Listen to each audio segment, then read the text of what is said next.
Dans cette vidéo, je vais te montrer comment créer un code sur GS1 pour pouvoir mettre en vente ton produit sur Amazon. Et oui, je te déconseille fortement d'acheter des codes barres sur un autre site que GS1. Tout simplement parce que Amazon ne jure que par cette société. Tu peux tout à fait utiliser un autre code barre sur Amazon, mais je peux t'assurer qu'au bout d'un moment, Amazon va s'en rendre compte et peut suspendre ton listing. Donc si tu veux éviter cette problématique, je te conseille d'ouvrir un compte sur GS1 et de passer commande de tes codes barres sur ce site. Je te montre ça juste après le générique. Allez, on y va, c'est parti!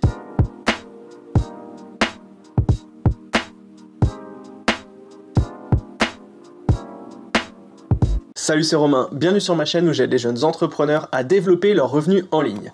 Si tu veux en savoir plus sur Amazon FBA, tu peux télécharger juste en dessous de la vidéo ton guide gratuit qui va te montrer les 10 étapes pour lancer un business sur Amazon. Si tu veux également voir des vidéos de formation, il y a 2 heures de formation offertes sur Amazon FBA et également dans la description. Donc tu peux aller directement t'inscrire pour obtenir tout cela. Aussi, si tu as des questions ou des commentaires à faire sur cette vidéo, tu peux les mettre également juste en dessous de la vidéo. Je réponds à tous les commentaires. Voilà, maintenant que ceci est dit, on va passer directement au vif du sujet et on va parler donc des codes barres et de GS1. Alors tout d'abord, un code barre, qu'est-ce que c'est? Un code barre, c'est une série de barres et d'espaces d'épaisseur variable présents sur le packaging d'un produit et retranscrivant les chiffres de l'identifiant unique d'un produit, donc le code GTIN et ses 13 chiffres. Le code barre GS1 peut être automatiquement lu par un lecteur optique. Et donc à chaque fois que le lecteur optique va voir le code barre, il saura exactement à qui appartient le produit, donc à quelle société, quel est le produit, et permettra de donner les informations directement à la personne qui est en train de scanner. Et ce code barre, tu le vois tous les jours. Quand tu vas faire tes courses au supermarché, la caissière passe le code barre sur sa caisse. Quand tu vas à la Fnac ou chez Darty pour acheter un produit, c'est exactement la même chose. Donc ce code barre est très important quand tu développes un produit. Le code barre se compose de différents éléments. D'abord, on a le préfixe de l'entreprise qui est attribué par GS1 France qui va permettre de reconnaître ton entreprise. Ensuite, tu vas avoir le code produit qui permet d'identifier le produit que tu es en train de créer. Et enfin, une clé de contrôle pour vérifier si toutes les infos précédentes sont correctes. Alors pourquoi a-t-on véritablement besoin d'un code barre pour développer des produits? Un code barre peut être obligatoire si tu souhaites vendre ton produit dans des magasins physiques ou alors sur d'autres marketplaces. Donc automatiquement, si tu n'as pas ce code barre attribué à ton produit et qu'il n'est pas présent sur ton packaging, eh bien tu ne pourras pas vendre sur des boutiques physiques et également sur d'autres marketplaces. Il va être également utile si jamais tu utilises un 3PL, puisque le 3PL va gérer ton produit avec un code EAN. Il y a une question qui revient souvent qui me dit, est-ce qu'on peut vendre sans code barre sur Amazon? Alors oui, en soi, tu peux vendre sur Amazon sans utiliser de code barre. Il va falloir faire une demande d'exemption de code EAN. Donc pour faire simple, tu vas contacter Amazon et tu vas dire que tu souhaites mettre en vente un produit sur la marketplace, mais tu n'as pas de code barre. Amazon va te demander quelques informations autour de ton produit et une fois que tu obtiendras la validation, tu pourras mettre en vente ton produit sans code barre. Donc si ton objectif est uniquement de vendre sur Amazon, tu pourrais te passer de code barre. Mais clairement, moi, je préconise vraiment d'utiliser un code EAN pour pouvoir mettre en vente ton produit sur Amazon et ensuite sur les autres marketplaces. On entend souvent parler GTIN, EAN13, EAN12, mais au final, c'est quoi la différence? GTIN signifie Global Trade Identification Number. C'est ce que GS1 va te proposer de créer sur leur site. En fait, le GTIN, c'est tout simplement le nom de code sur GS1. Mais ensuite, quand tu vas passer à la création de ce code-là, il va se retranscrire sous format EAN13. Si tu veux vendre aux US, il va falloir créer ce qu'on appelle un GTIN 12, puisque aux États-Unis, ils fonctionnent avec 12 numéros sur leur code. Si tu veux vendre dans d'autres marketplaces partout dans le monde, ce sera uniquement du EAN13 ou du GTIN 13. Donc selon la marketplace où tu vas vendre, fais bien attention quand tu vas créer ton code. Si tu vends aux US, va bien créer ton code barre sur GS1 US. Si tu vends en France, va bien sur GS1 France pour pouvoir générer ton code barre. Est-ce qu'il faut absolument aller sur GS1 et finalement quel est le prix d'un code barre? Avant 2002, quand tu voulais créer un code barre, eh bien il te suffisait simplement de l'acheter, d'accord, sur GS1 ou sur d'autres sites, et ensuite tu avais ton code à vie. Donc tu pouvais l'utiliser comme tu le souhaitais.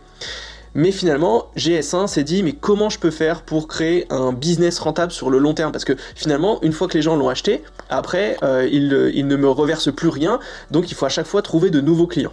Et donc ce qu'ils se sont dit, c'est, au lieu de vendre en une fois le code, eh bien on va mettre en place un système d'abonnement. Et donc les personnes qui vont créer un code barre vont payer un abonnement annuel pour pouvoir garder leur code barre actif. Donc là, c'est complètement un autre business model qui a été créé, et désormais, quand tu veux créer un code barre, il va falloir payer payer un abonnement annuel pour pouvoir utiliser ce code. Mais pourquoi aller sur GS1? Est-ce qu'on ne peut pas aller sur d'autres sites? Alors en fait, pourquoi GS1? Tout simplement parce que Amazon recommande d'utiliser GS1. Donc là en fait c'est pas une question de ce site est meilleur qu'un autre, c'est tout simplement qu'Amazon le recommande. Donc si Amazon le recommande, il faut suivre ce que Amazon dit. Parce que quand tu utilises un autre code barre sur d'autres sites et qui ne sont pas référencés chez GS1, eh bien Amazon peut suspendre le listing. Et donc clairement, si tu veux créer un business long terme sur Amazon, on veut éviter d'être suspendu et d'avoir quelconque problème avec nos codes barres. Donc je te conseille vivement d'utiliser GS1 pour mettre en vente tes produits sur Amazon. Alors combien ça coûte? Si tu es une société qui fait moins de 50 000 € de chiffre d'affaires, ça te coûtera 96 € de droit d'entrée, puis 96 € par an. Et ensuite, selon le chiffre d'affaires que tu vas réaliser, eh bien le tarif va évoluer. Alors oui, c'est un coût, mais personnellement, je prends ça comme un investissement autour de mon entreprise. Parce que l'objectif, comme je te l'ai dit juste avant, c'est de créer un business long terme. Donc, ce 96 € par an, il va être indispensable si tu veux continuer de vendre sur Amazon et potentiellement vendre sur d'autres marketplaces et des réseaux physiques. Donc c'est une dépense qui va être obligatoire et que je vais intégrer dans mon budget de lancement. Alors faut-il faire apparaître le code EN sur le packaging et également le FNSKU Amazon? Alors si déjà tu sais pas quelle est la différence entre FNSKU et code EN, je te remets une vidéo juste au-dessus qui va te montrer et qui va t'expliquer quelle est la différence entre les deux. Et donc est-ce qu'il faut faire apparaître le code EN sur le packaging? Alors personnellement je le fais apparaître, je le mets directement sur mes produits parce que comme je te le disais, si jamais je veux vendre un jour en dehors d'Amazon, eh bien j'aurai déjà le code EN sur le packaging, donc j'aurai pas de problème. Et donc moi sur mes produits, je fais apparaître le code EN, mais également le FNSKU. Comme ça, j'ai les deux codes sur mon packaging et j'ai plus à m'embêter par la suite pour resticker des étiquettes, etc., etc. Voilà, maintenant que t'en sais un petit peu plus sur GS1 et les codes EN, on va passer sur mon ordinateur et je vais te montrer concrètement comment l'obtenir. Ok, on est donc sur GS1 France et je vais te montrer comment créer ton code barre. Alors avant ça, il va falloir créer un compte sur GS1. Donc là, je vais pas te le montrer parce que moi j'ai déjà un compte, donc ça va pas fonctionner. Donc tu vas ici aller sur obtenir des codes barres GTN, d'accord? Et ensuite, tu vas cliquer sur adhérer et obtenez vos codes ici.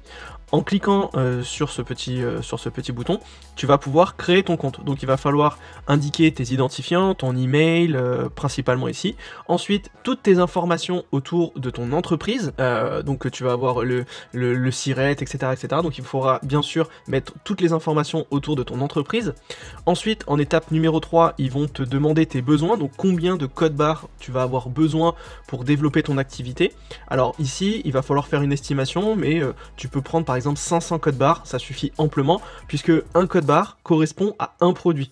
D'accord? Donc si tu développes 4 produits autour de ta boutique, tu vas avoir besoin de 4 codes barres, ok? Donc si tu en as 500, au moins t'es tranquille. Et enfin, tu vas passer à la partie paiement. Donc sur cette partie-là, évidemment, il va falloir payer. Donc tu vas payer le droit d'entrée de 96 € et ensuite la première année de 96 € que tu vas devoir régler, ok? Donc une fois que tu as fait tout ça, tu auras ton compte qui sera activé et tu pourras ensuite passer à la création de ton premier code barre. Voilà, quand ton compte sera créé, tu vas pouvoir te connecter directement à ton espace personnel. Tu vas avoir toutes tes informations qui seront ici et ce que je vais t'inviter à faire, c'est de cliquer sur accéder à code online pour pouvoir créer tes codes barres. Donc on va cliquer et on se retrouve juste après. Et donc ensuite tu vas tomber sur cette page. Alors moi j'ai déjà des codes barres qui sont créés, donc j'en ai beaucoup qui sont mis sur cette page, mais toi logiquement tu n'auras absolument rien du tout, ok?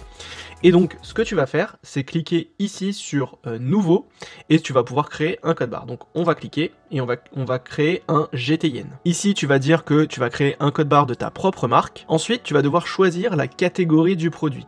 Donc si tu as déjà trouvé ton idée produit, tu sais dans quelle catégorie il est vendu sur Amazon. Okay, donc là tout ce qu'il va falloir faire, c'est prendre la catégorie Amazon par exemple et la reporter ici pour choisir la catégorie du produit. Prenons un exemple, imaginons que tu veuilles vendre un ballon de foot. Je dis n'importe quoi mais c'est juste pour te faire comprendre. Et bien ici dans catégorie, on va mettre ballon de foot et on va être ici, tu vois, dans balle et ballon de sport, équipement sportif, ballon de sport. Et donc ça c'est la catégorie de ton produit. Donc tu vas cliquer dessus et cliquer sur sélectionner. Ensuite tu vas devoir y intégrer la marque de ton produit.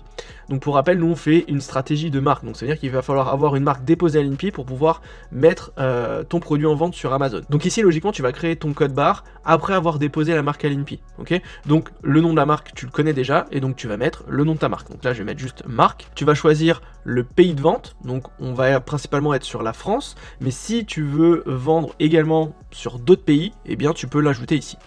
Ensuite, il va falloir juste mettre le nom du produit. Alors ici, t'as pas besoin de faire un truc de dingue. On va juste mettre ballon de foot bleu. Ok, pas plus. T'as pas besoin d'avoir plus de choses que ça. Ensuite, dans contenu net, ici, ça va dépendre de ton produit. Si c'est des millilitres, si ça va être autour d'un grammage, il va falloir choisir, bien sûr, les éléments ici. Moi, je suis sur une pièce, donc ici, on va mettre une pièce, puisque j'ai un seul ballon que je vais vendre sur Amazon. Ensuite, GS1 va te demander de mettre des images. Alors ici, c'est pas obligatoire. Si tu veux le faire, vas-y. Si tu veux pas intégrer d'image, tu n'es pas obligé, parce que cet élément-là n'est pas obligatoire. Marque secondaire, on ne va rien mettre. Description de produit, il n'y a rien d'obligé. URL, lien du produit, pareil, c'est pas obligatoire, tu le mets pas. Par contre, ils vont te demander ici un code interne ou un SKU. Ici, je te conseille de mettre quelque chose pour reconnaître ton produit, parce que quand tu vas avoir plusieurs produits dans ton catalogue, au bout d'un moment, tu vas être un peu perdu. Donc là, on va mettre ballon foot bleu, et c'est terminé, ok? Donc ici, on va cliquer sur suivant, et tu vois ici, le code barre a été créé, d'accord? Donc ce code barre, il est relié à ma société, au niveau du produit qu'on vient de créer, et ce qui te permettra de reconnaître le produit. Et donc ensuite, on va cliquer sur terminer et afficher la fiche produit, d'accord? Et on tombe sur cette page où on va pouvoir ici créer le code barre. Donc on va cliquer ici, on va cliquer sur télécharger le code barre, il vient de se télécharger, je vais l'ouvrir, je te le mets juste ici, et voilà, mon code barre a été créé, ce qui me permettra ensuite de le télécharger et de l'apposer sur mon packaging, ok? Donc là, tu as ton code barre, et c'est ce code-là que tu vas pouvoir intégrer ensuite sur le seller central. Voilà, maintenant tu es incollable sur les codes EN et tu sais comment le créer sur GS1. Si jamais tu as des questions ou des commentaires, tu me les poses juste en dessous de la vidéo et j'y répondrai avec grand plaisir. Voilà, j'espère que cette vidéo t'a plu, je te souhaite une bonne semaine et on se retrouve la semaine prochaine. Ciao!